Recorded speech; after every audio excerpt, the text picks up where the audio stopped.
Bismillahirrahmanirrahim. Assalamualaikum warahmatullahi wabarakatuh. Waalaikumsalam warahmatullahi wabarakatuh. Ketemu lagi dengan saya, Tarto Sugianto, CGP Angkatan 9 Kabupaten Banyumas dari SMK Negeri 2 Purwokerto.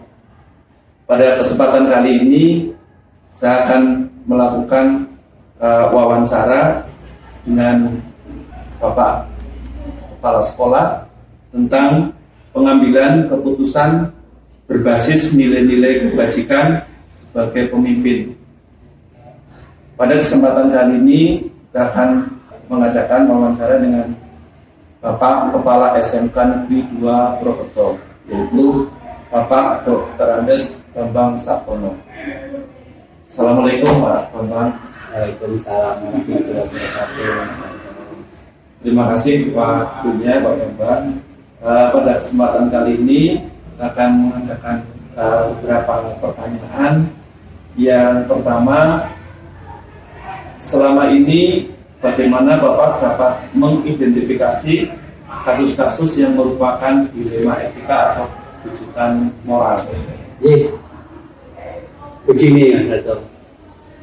Permasalahan di sekolah itu banyak sekali. Permasalahan antar guru, guru dengan guru, guru dengan siswa, atau mungkin siswa dengan siswa. Suatu waktu mereka mungkin mencari pembenaran, bukan kebenaran. Ada suatu permasalahan, seseorang menganggap dirinya benar, terus menganggap orang lain tidak benar, atau kedua-duanya sebetulnya benar. Dan juga ada juga berkaitan dengan guru dengan anak, atau orang tua dengan siswa. Orang tua atau guru itu menganggap dirinya benar, yang disalahkan siswa. Juga siswa dengan siswa. Nah, kita sebagai pemimpin, filter yang terakhir boleh dikatakan setelah melalui beberapa tahapan, kita mengidentifikasi permasalahan itu apa, tentang kedinasan atau masalah pribadi, itu kita harus bisa memilah dan memilih yang terbaik di antara yang baik, yang paling bijak di antara banyak sekali kebijakan. Jadi kita membedakan itu, Mas. Suatu waktu bagaimana pendekatan-pendekatan itu yang nanti akan kita lakukan dalam pengidentifikasian suatu masalah. Ceritanya begitu, Mas. Yang kedua, selama ini bagaimana Bapak menjalankan pengambilan keputusan di sekolah Bapak, terutama untuk kasus-kasus di mana ada dua kepentingan yang sama-sama benar atau sama-sama mengandung nilai kebajikan? Kalau ada permasalahan macam itu, mau tidak mau kita agak repot. Minimal ada 3 kali kita bertemu dengan mereka, dengan yang bermasalah. Jika di situ ada, ngapunten, umpamanya pihak A, pihak B, saya harus ketemu dengan pihak A. Permasalahan apa sih? Apa yang dimasalahkan? Demikian juga dengan pihak B. Saya harus bertanya dengan pertanyaan yang kemungkinan sama.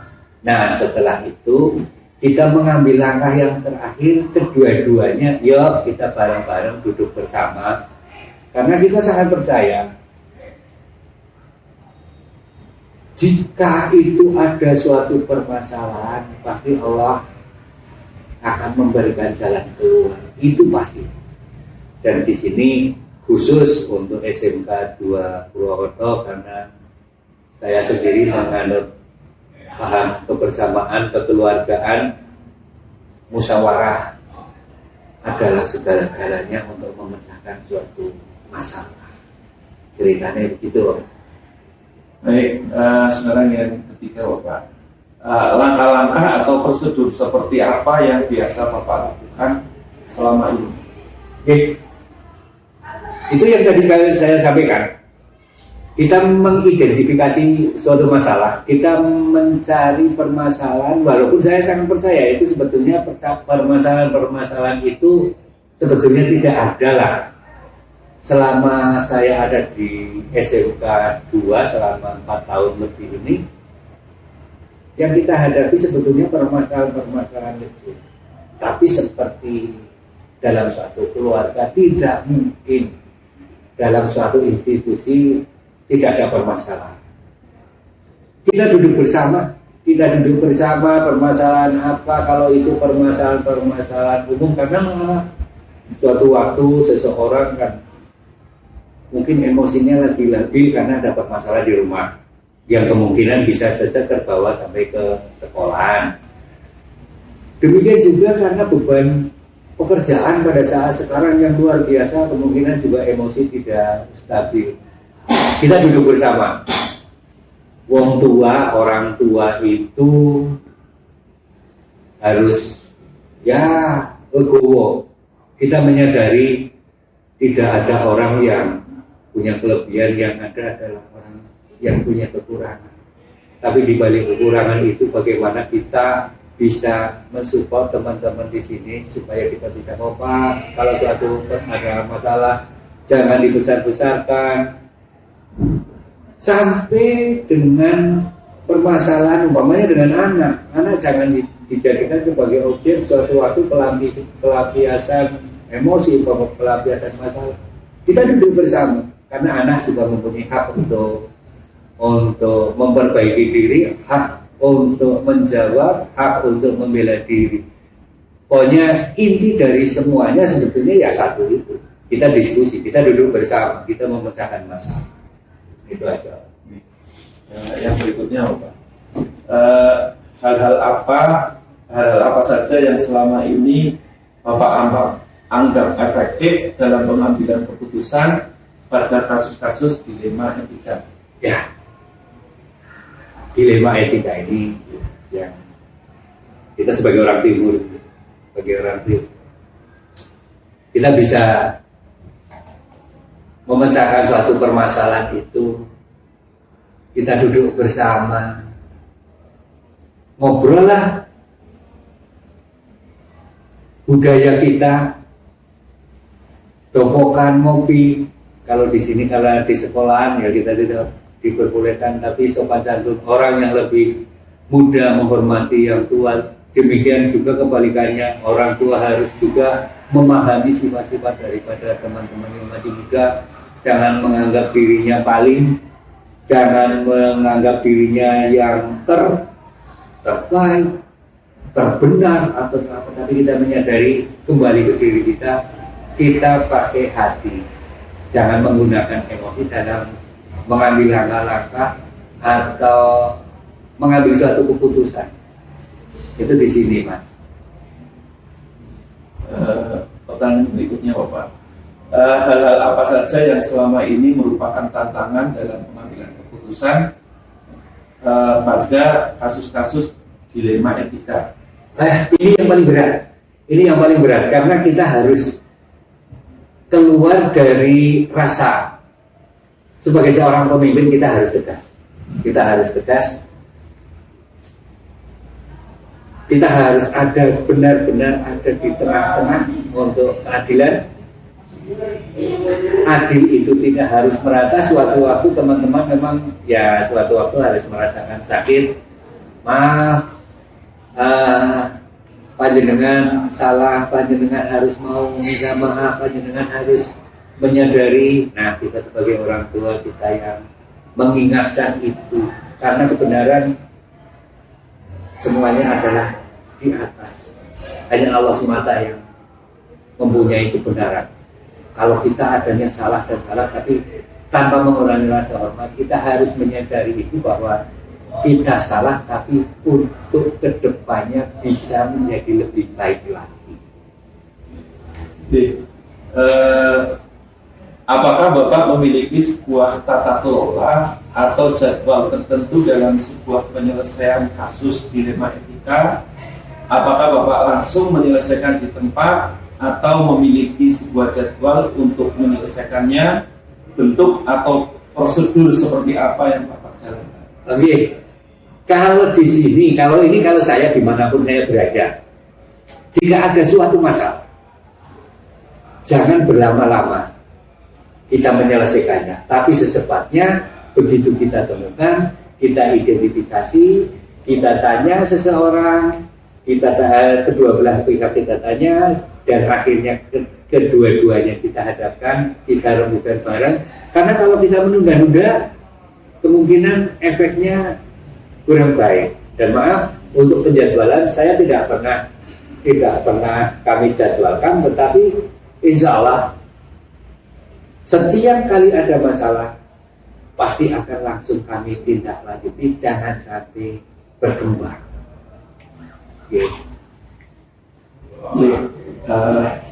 Selanjutnya, adakah seseorang atau faktor-faktor apa yang selama ini mempermudah atau membantu Bapak dalam pengambilan keputusan dalam kasus-kasus dilema etika? Komunikasi, Pak. Komunikasi. Makanya tadi di awal saya matur, manajemen yang kami pakai, sistem yang kami pakai dalam pengelolaan di SMK Negeri 2 Purwokerto adalah manajemen kekeluargaan. Kita tidak bisa lepas dari itu. Suatu waktu jangan kita menganggap untuk diri saya, umpamanya jangan menganggap saya sebagai seorang kepala sekolah, jangan. Tapi suatu waktu kita juga sama kok. Kita kepala sekolah juga seorang guru. Kita berdiskusi jagongan di mana saja kita berada. Suatu waktu kita menemukan masalah, di tempat itu juga kita bisa langsung untuk bisa memecahkannya. Minimal ada jalan keluar, gitu Mas. Yang terakhir, dari semua hal yang telah disampaikan, pembelajaran apa yang dapat Bapak petik dari pengalaman Bapak mengambil keputusan dilema etika? Identifikasi dari awal. Terus lagi seperti tadi sebelumnya kami juga jangan sampai ada suatu permasalahan yang mengendap. Kami sangat percaya kalau suatu permasalahan dibiarkan, nanti suatu waktu bahasa Jawanya jeblok, meledak, itu malah berbahaya. Kita tangani sejak dini, dan saya sangat percaya. Di awal saya juga sudah menyampaikan, di mana ada permasalahan, saya sangat percaya Allah pasti akan memberikan jalan keluarnya. Jalan keluar yang terbaik di antara yang baik. Bismillah. Terima kasih atas waktunya. Semoga wawancara kita hari ini dapat diambil manfaatnya. Terima kasih Pak Bambang. Matur nuwun, sama-sama. Bismillah. Semoga semua kita juga mohon doanya dari panjenengan dan semua pihak. Semoga insya Allah SMK Negeri 2 tetap terjalin kerukunan, komunikasi yang positif demi kemajuan SMK Negeri 2. Sukses untuk panjenengan. Moga-moga insya Allah kita telah tetap selalu dalam lindungannya. Matur nuwun Mas Tato, sukses untuk panjenengan. Amin. Demikian tadi wawancara dengan Bapak Kepala SMK Negeri 2 Purwokerto, Bapak Dr. Andes Bambang Sapono. Terima kasih. Assalamualaikum warahmatullahi wabarakatuh. Waalaikumsalam warahmatullahi wabarakatuh. Bismillahirrahmanirrahim. Assalamualaikum warahmatullahi wabarakatuh. Pada kesempatan yang kedua ini, saya akan mewawancarai Kepala SMK Swadaya 1 Purwokerto, yaitu Bapak Jumari SPD. Assalamualaikum Pak Jumari. Waalaikumsalam. Terima kasih atas waktunya yang pada kesempatan kali ini bisa untuk wawancara calon guru penggerak. Ada beberapa pertanyaan yang akan kami tanyakan.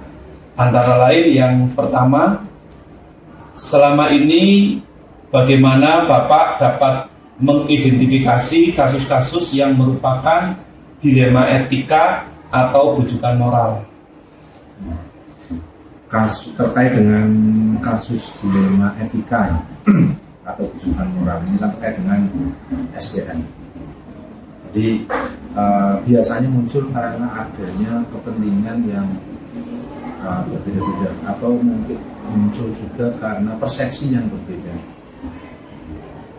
Dan ini menjadi pembicaraan di dalam lingkungan sekolah yang kemudian menjadi isu dan bahan diskusi serta pembicaraan tadi. Jadi dalam hal ini saya menyikapi kasus tersebut yang akan saya lakukan adalah melakukan klarifikasi dan konfirmasi terhadap pihak-pihak yang teridentifikasi untuk dimintai keterangan dan pendapat terhadap apa yang menjadi permasalahan, dengan asumsi bahwa permasalahan pasti akan bisa diselesaikan hanya dengan komunikasi dan koordinasi. Nah, kemudian akan diputuskan dengan memaksimalkan meminimalisir potensi negatif keputusan dan memaksimalkan potensi positif dari keputusan. Pertanyaan yang kedua, selama ini bagaimana Bapak menjalankan pengambilan keputusan di sekolah Bapak, terutama untuk kasus-kasus di mana ada dua kepentingan yang sama-sama benar atau sama-sama mengandung nilai kebajikan? Terkait dengan penyelesaian kasus dengan dua masalah yang sama-sama memiliki unsur kebenaran, jadi yang saya lakukan dengan pendekatan komunikasi dan koordinasi.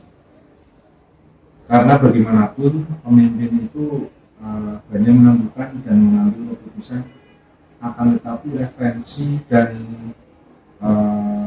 indikator serta pertimbangan dalam pengambilan keputusan ada pada unsur di dalam organisasi tersebut, yaitu stakeholder. Nah, jika berkenan dengan hal. Pertanyaan yang ketiga Bapak, langkah-langkah atau prosedur seperti apa yang biasa Bapak lakukan selama ini? Dalam prosedur penanganan masalah yang saya lakukan adalah menentukan kasus tersebut berkesesuaian dengan job atau unit kerja apa. Kemudian melakukan koordinasi dan menjalin komunikasi dengan unsur-unsur yang terkait dalam unit kerja tersebut. Nah, meminta pihak-pihak unsur yang ada yang nantinya akan menjadi dasar dan pertimbangan pengambilan keputusan. Berikutnya, hal-hal apa saja yang selama ini Bapak anggap efektif dalam pengambilan keputusan pada kasus-kasus dilema etik? Baik,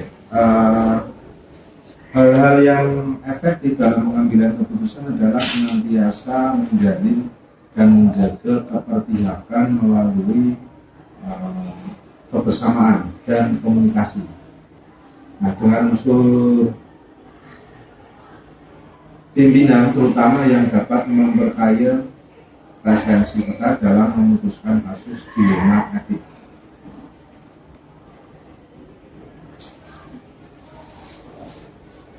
Berikutnya, hal-hal apa saja yang selama ini merupakan tantangan dalam pengambilan keputusan pada kasus-kasus dilema etika? Nah, tantangannya ada pada tatarannya. Jadi prinsipnya di dalam menyelesaikan kasus mungkin tidak bisa memuaskan semua pihak, namun paling tidak bisa meminimalisir kekecewaan atau ketidakpuasan dari kedua belah pihak. Berikutnya, apakah Bapak memiliki sebuah tata kelola atau jadwal tertentu dalam sebuah penyelesaian kasus dilema etika?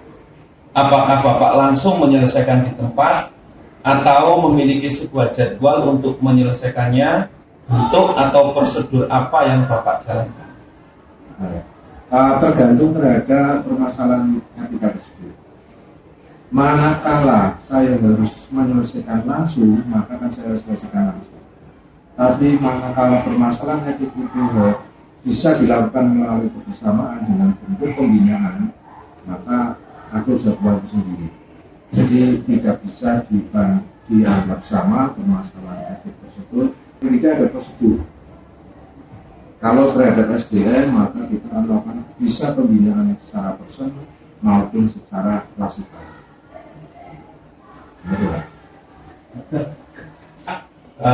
Seseorang atau faktor-faktor apa yang selama ini mempermudah atau membantu Bapak dalam pengambilan keputusan dalam kasus dilema etika? Faktor yang mempermudah sebetulnya tidak ada hal yang khusus, tergantung terhadap permasalahan etika. Faktor-faktor yang mempermudah dalam pengambilan keputusan itu sesungguhnya tidak ada hal yang khusus. Akan tetapi pelibatan unsur internal sekolah itu sering dilakukan untuk memperkaya referensi dan informasi. Baik Bapak. Yang terakhir, dari semua hal yang telah disampaikan, pembelajaran apa yang dapat Bapak petik dari pengalaman Bapak mengambil keputusan dilema etika? Yang pertama adalah memahami konteks permasalahan. Apa permasalahan? Terus yang kedua, koordinasikan dan komunikasikan dengan stakeholder atau pemangku kepentingan atau dengan lingkungan yang ada di sekolah. Itu yang akan mempermudah di dalam menyelesaikan permasalahan. Terima kasih atas waktunya Bapak Jumari.